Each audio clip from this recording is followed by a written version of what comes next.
Hey, good morning, everyone. Welcome to Fuel for Success. It is Tuesday, and this is episode 179er. Here you go, Matt. I know you like my Niners. So, episode 179, and it's a Tuesday. I love Tuesdays. Today, we're going to be talking about life coaching, motivation type topics. We're going to dive a little bit into victim mentality and some other issues related to that. I am so happy to see everybody on the show this morning. Thanks for being here live. And we've got some questions in the queue. As you know, anytime during the show, you can type in that chat box over there, give us a little shout out, ask some questions, interact. Love the interactivity of the show. You can also email them to me, mike@mattmaddox.com. Text them in 727-341-5599. Good morning, my friend.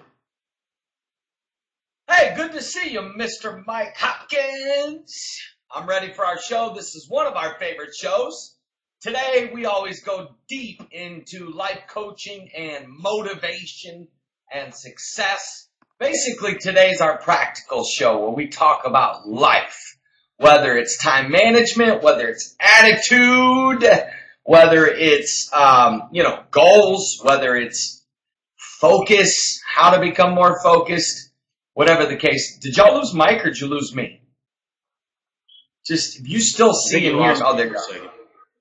Oh, we missed you, bro. It's been tough without you, man. Yeah.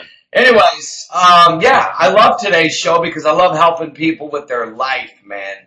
I think it's important. I think it's important that all of us grow, which is what this show is all about. This is what we call fuel for success, okay? Everybody wants success. But it's like a car. You got to fuel it up. And like your life, you need fuel. You need that motivation, that encouragement, that kick in the butt every once in a while. That, focus. You need to be re-energized every now and then. And then we also give some practical how-tos, how not to do, what not to do, things we've learned. And, Mike, you know what I was thinking? I was actually laughing this morning driving down the road. I always got like a 30-minute drive coming home from Caleb's school, and I was laughing because one of our favorite quotes to say to each other all the time is, "It's our show." We need T-shirts that say "Fuel for Success." It's our show, like with the word "our" underlined. It's our show. Anyway, it's just fun to say. That's actually That's a great tagline. I mean, if you think about it, everybody can say that because everybody contributes to the show and everybody sends in questions. It is our show, but it's our in the context of everybody that's watching, everybody that's live, everybody that watches on the archive. You're all part of our, and it is our show, which is great because the viewers drive the content almost as much as we do. We should have that as a tagline. We need T-shirts. Fuel for Success. It's our show. I think it's time to do Fuel for Success T-shirts. And I think the tagline needs to be, "It's our show." That's the new us. It's our show. Anyway, so tell us what we got going on today, Mike. Let's get right into it because both of us got to be out at 9:30 because we have a 9:35 appointment today. So we're not going to be able to go over today. We apologize, but we still love y'all. Hey, excuse me. So first topic we want to jump into is victim thinking or victim mentality. And let me just start by sort of giving a quick definition of that, and then I want to ask you how a person can break that victim mentality, okay? For those of you who maybe have never heard this term or are not familiar with it, victim thinking or victim mentality is sort of the thought process, and it's often a learned process or learned behavior where you feel like the bad things that happen in your life or, the situations of your life are always the result of negative action by someone else. In other words, you view yourself as a victim. And that's pretty much what, even in the absence of clear evidence, right? So that's victim thinking. So Matt, let me ask you this. What can a person do to break victim thinking or victim mentality? Well, let me first say this from what I know. It is 1,000,000,000% impossible for somebody to succeed and go to the next level in life while they maintain victim thinking. Hear me? Impossible. Not even God can help the person. Now, God can help you break it. But if you don't break the victim thinking, you don't go to the next level. You stay behind. while other people go forward, while other people take the next step, while other people go pro, so to speak. You don't, because you have victim thinking. So now I'm just saying that because I need you to understand that it's a 911 major red alert to break it. It's not something that you want to hold on to. You want to let go of it like a rattlesnake.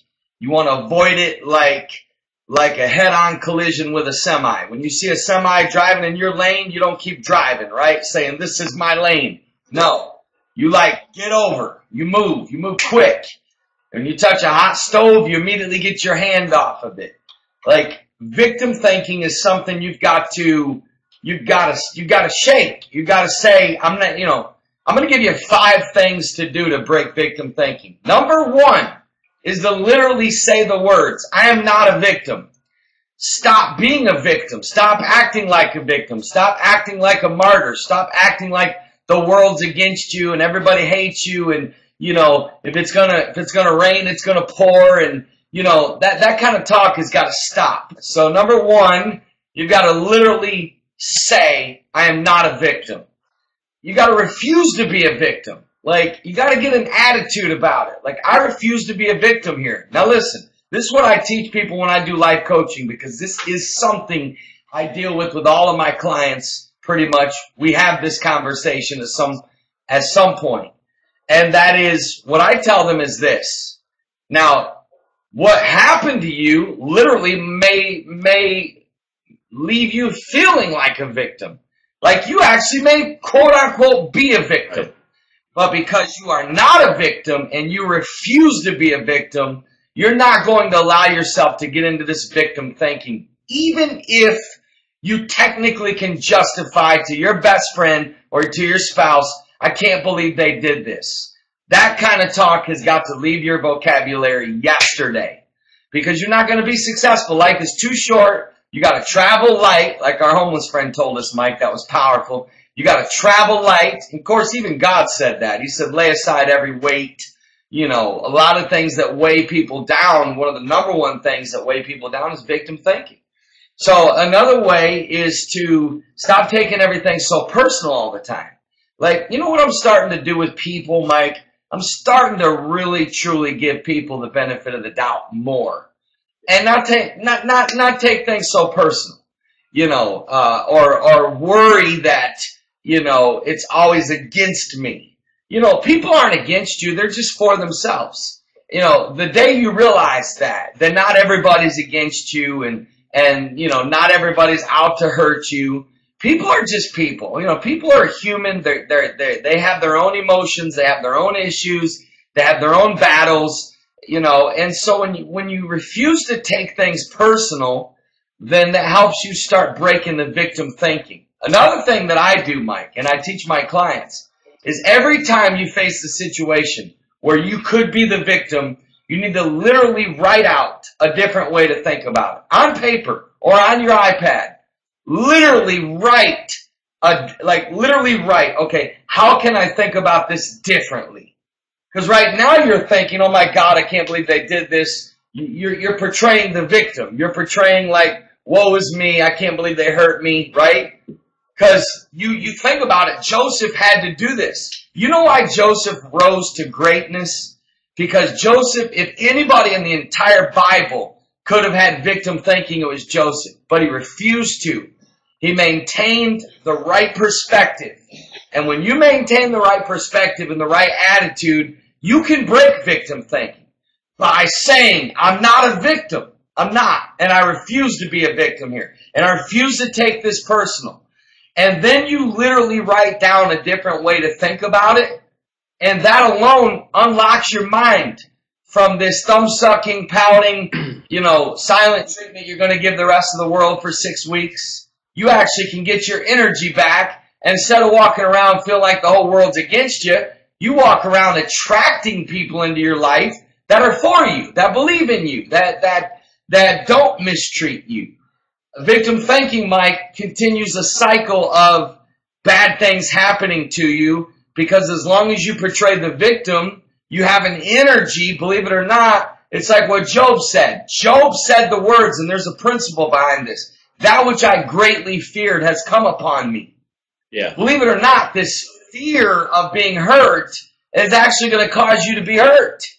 This fear of, Mike, I mean, it's definitely a subject that we could definitely take a whole show to deal with. But that would be my personal advice. Trying to, it takes me usually 3 to 4 coaching sessions to really walk someone through breaking the victim thinking. Sure. But the things I've given you are definitely what I work with. And I definitely want you to really take to heart writing out a different way to think about it. I like that. Not taking things personal. Say, okay, how can I look at this differently? I teach my son to do this.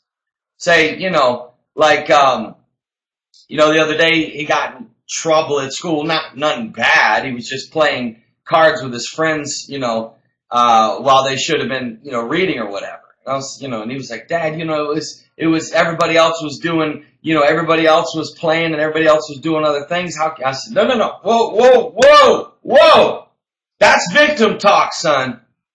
We don't focus on everybody else. We're going to talk about your actions. We're not, So I said, let's practice right now a different way to look at this. And I walked him through it because I don't want him to go there. No. That's victim thinking right there, my man. You don't point, look at everybody else right here. So, anyways. Yeah, that's great advice. I love several things. I want to if I can just recap and pull out a few things. One was I think it's vitally important, the words that you speak. And so changing the way that you talk about your life situations is important. And not, having that victim mentality in what you speak. And I love what you said. I wanted you to say it again, but I'll just restate it. Most people are not against you. They're just for themselves. And that's such a powerful statement. You need to get that in your head. Understand that most people are not against you. They're just for themselves. And in the very few cases that maybe they do offensively do something, they do take negative action against you, and you literally are a victim, if you allow them, don't give them the power. I like what Tommy said. When you admit you're offended, you're saying that you can't control your emotions and it's up to everyone else to do it for you. When you give someone else that power, then you don't have the power anymore. When you become a victim, then you're handing the power over to that other person and saying, you offended me, and so I'm going to give you the keys to my kingdom. Don't do that. Good stuff. Mike. Yeah. Mike, that is good stuff. What you said and what Tommy said. I want to throw this in real quick. Guys, friends, ladies and gentlemen, scoot your chair up and talk to me a second. Come here. Friends. So I say when I want to talk to our baseball team, everybody get in here real close, right? So here we go. I want everyone in. Scoot in. Listen to me. The world is big. There's 7 billion people out there, okay? Some are screwy. Yeah. Some are nutso. Some are haters. Some are insecure. Some are jealous. Some just have bad energy. Some have bad attitudes. Some are critical. Some are gossipers. What's a barking dog to a moving freight train, baby? In other words, 7 billion people. Get over it. Don't let one person ruin your energy or your life. Right. I can't control people's actions. I can't control why people act a certain way. It's like somebody came to me actually about a situation where literally in a little coaching situation here, and they said, everybody at work's bringing, a rumor to me, and how should I handle it? You look at it and say, look, I want to shoot you straight here. I don't get involved in that kind of stuff. You know what I mean? You've got to learn to protect your energy in life. You've got to learn to not let one person wreck your life. One human, it's like when I meet people that lose their boyfriend and girlfriend, and you think that they have suicidal thoughts. I don't want to live anymore if I can't. I'm 7 billion people out there. You'll let one person ruin your life? You're gonna let one bad experience with a friend keep you from having other friends? Are you kidding? If you have 100 bad experiences with people, there's still 6 billion 9 999. Help me, Mike, with the number. 999,995 people. It's like, okay. It's like, okay. I mean, keep going, guys. I mean, no offense, but, you know, you're letting people wreck you. I don't let people wreck me. I used to. I don't let them wreck me anymore. If one don't like me, check them off the list. Say hi to them. Pray a little blessing over them. Check them off the list. I mean, there's billions. I won't even meet 1% of the world in my lifetime. You know what I'm saying? I go through airports and I see mobs of people. I go to ball stadiums. I see mobs of people. I'm like, I go to other countries. I go to other cities. You know, I'm like, wow.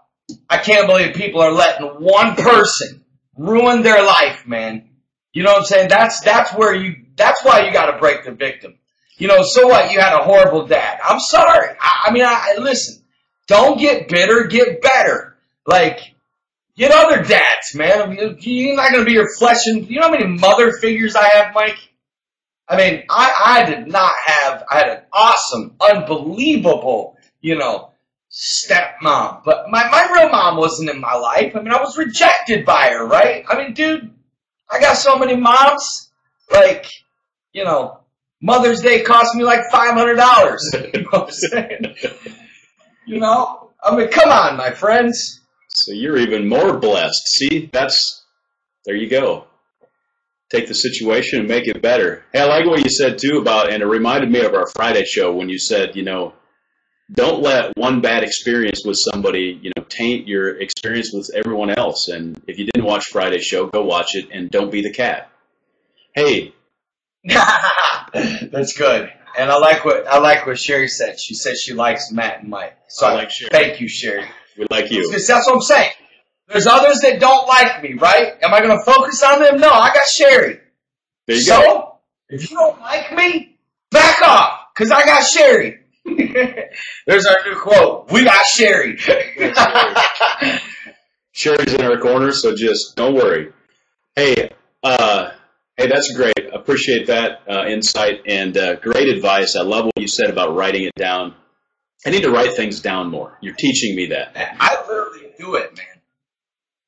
And it really does help me think different. Tell Hannah, tell your boss to come here. I want to talk to her. Bring her back in. Bring her in. Hey. Say, boss, Matt Maddox wants to talk to you real quick. Let me know when she's here. In the meantime, let me just jump to our next question. We've got about 12 minutes left.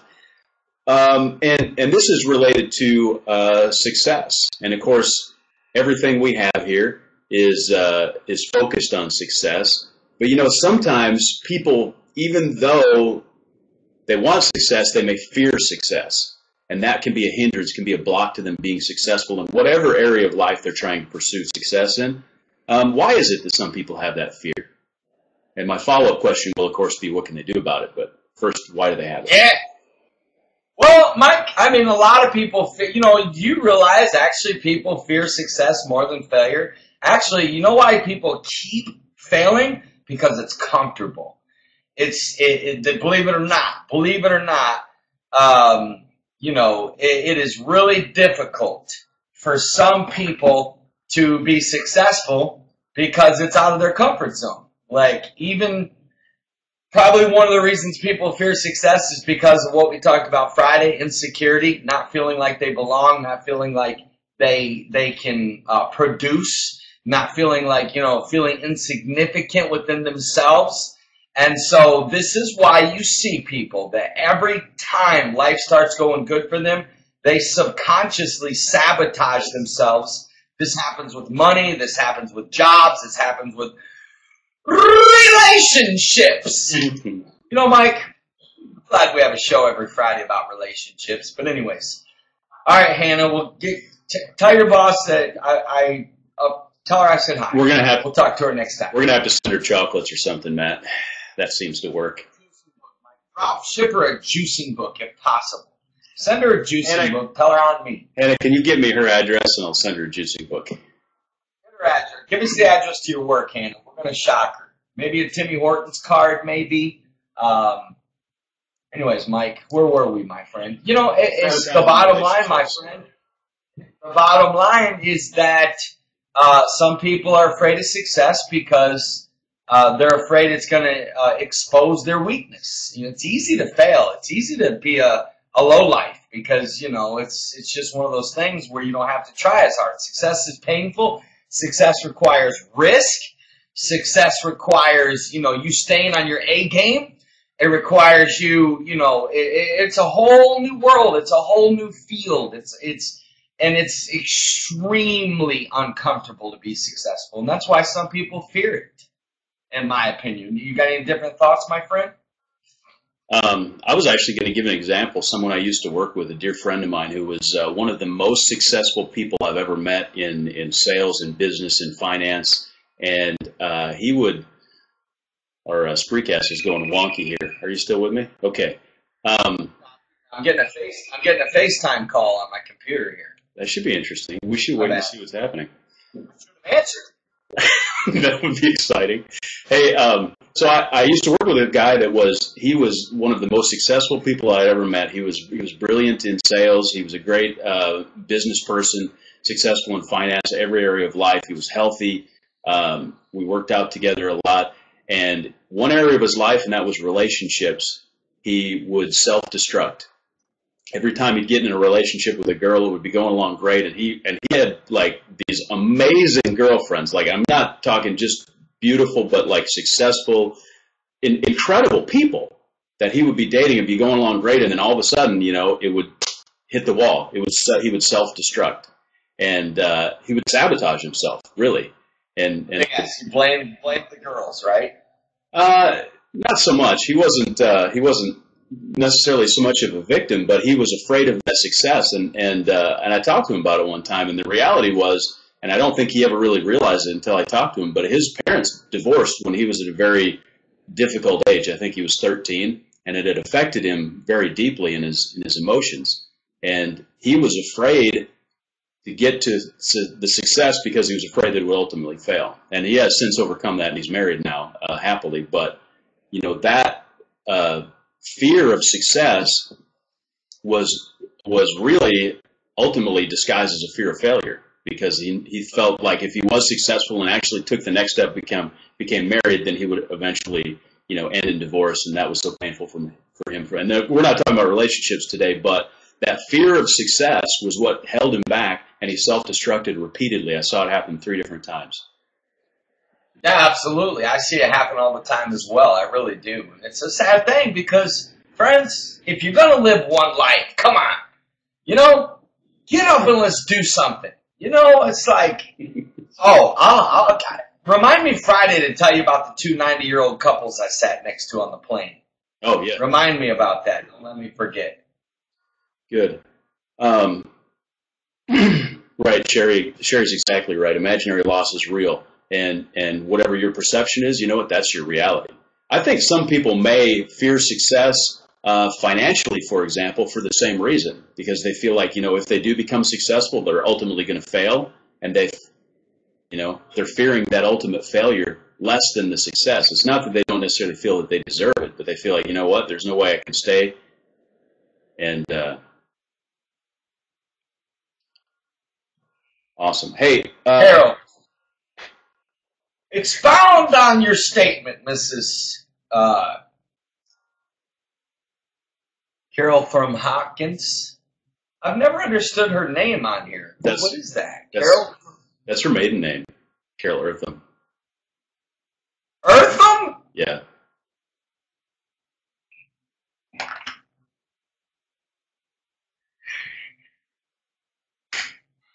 Love you, Carol. Yeah, I don't know. She uses her maiden name in all of her social media stuff. I don't know. I guess it's so her high school friends can connect, all 15 of them. Yeah, I got it. 90 years and still married. Yeah. Well, they gave some pretty good stuff, but I had an epiphany when I was with them. Like a real, it shook me, man. It literally got me in deep thought every day. I told my hair stylist about it. Yeah, I told the whole salon. I had the whole salon listening in on my 90-year-old story. It's pretty fun. Good. We'll definitely cover that Anyways. Friday. Yeah. Last question of the day, and then we gotta go to a meeting in 5 minutes. Last question of the day, my friend. Another destructive thought pattern is entitlement thinking.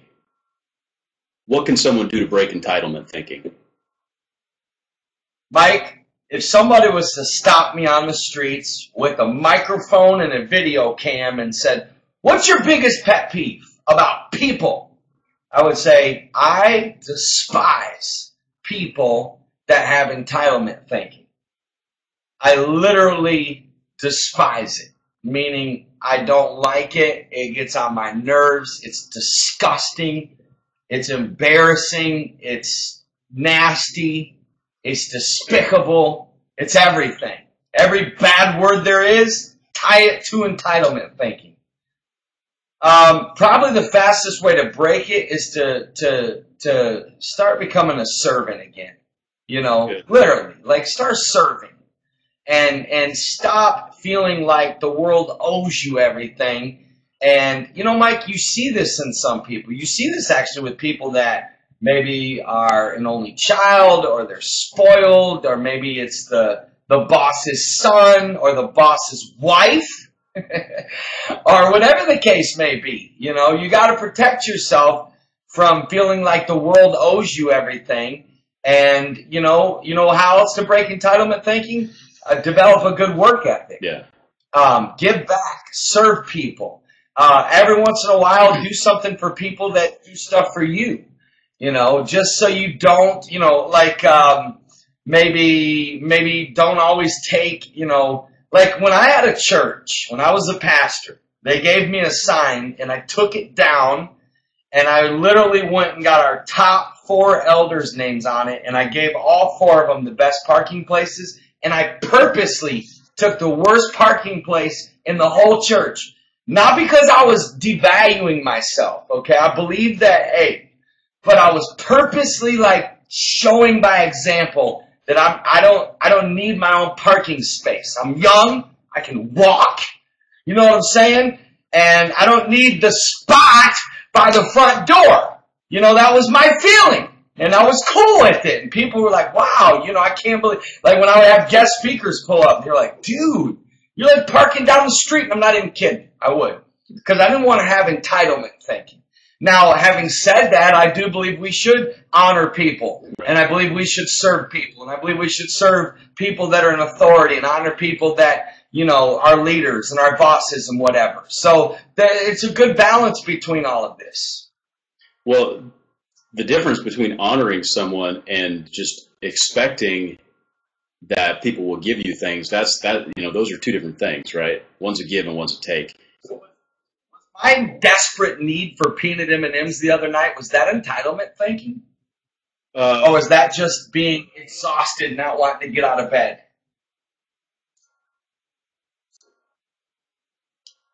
You're not a friend. We might need to work on that, Matt. You're not a friend. No, I don't think that's entitlement. That's exhaustion. No, it's that I asked someone to go get it, share.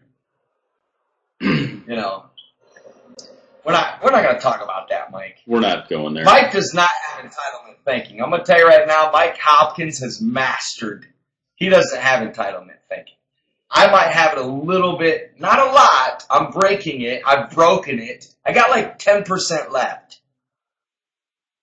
I wonder sometimes how much our upbringing has to do with it. Because living in farm country, I mean, it's hard to feel entitled when you literally, are working 8-10 hours a day.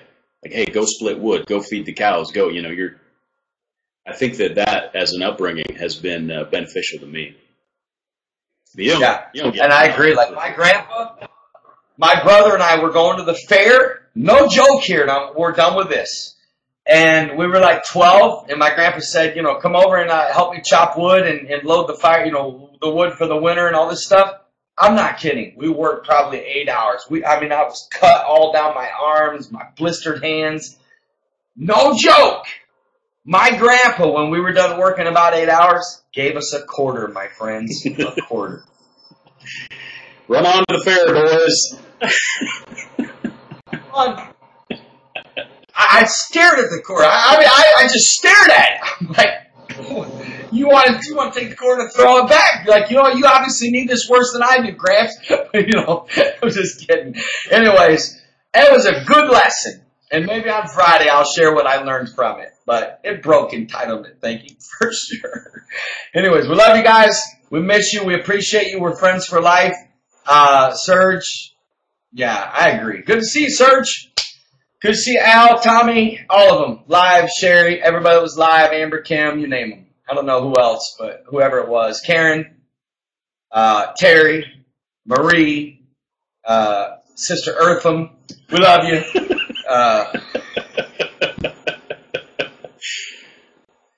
God bless. Rock your Tuesday. We'll see y'all tomorrow.